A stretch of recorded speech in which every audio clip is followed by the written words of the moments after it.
Garmin are a leader in worldwide wearable tech. For us in our job, we have some projects that are happening immediately when we commence the deal with Garmin, and then some that will evolve over time. The two main projects for us to begin with are looking at players' sleep, and sleep being a key foundation stone of recovery for us.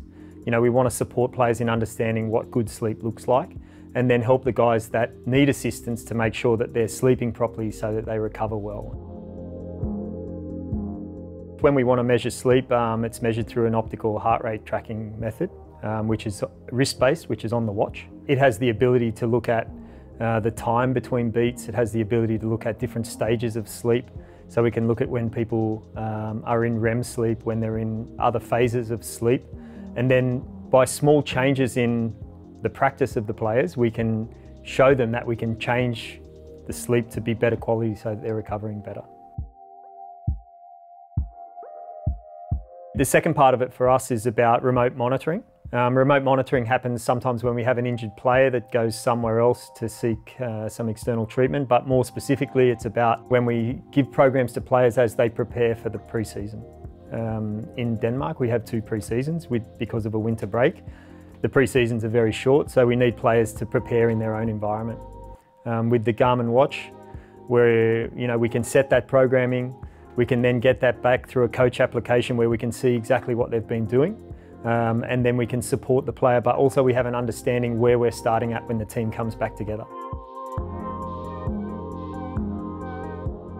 We prescribe a specific program for a player.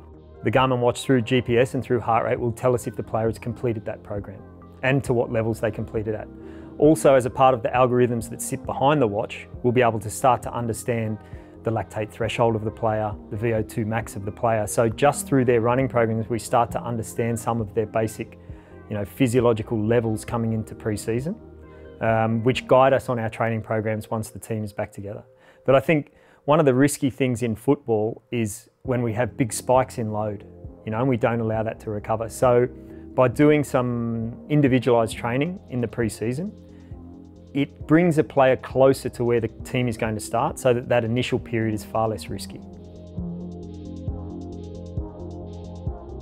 The thing that I'm most happy about is the way that the information feeds back to the players. And I think as soon as a player sees that the only reason that we're monitoring these things is in an attempt to improve their performance, whether that's through sleep or whether that's through threshold levels or whether it's through high intensity interval training by themselves, the players quickly understand, this is actually going to make me a better player. And that's what they want. Good sports science is a balance of monitoring internal load, so how the body is responding through heart rate and through subjective evaluation, against how much external work they're doing.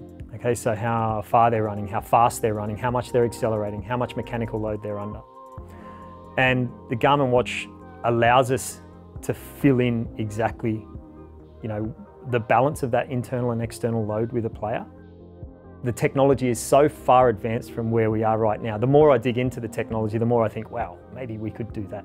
Maybe we could do that. So I think it's not like we're anywhere near, the end point of what this is capable of doing. So we're excited to explore it.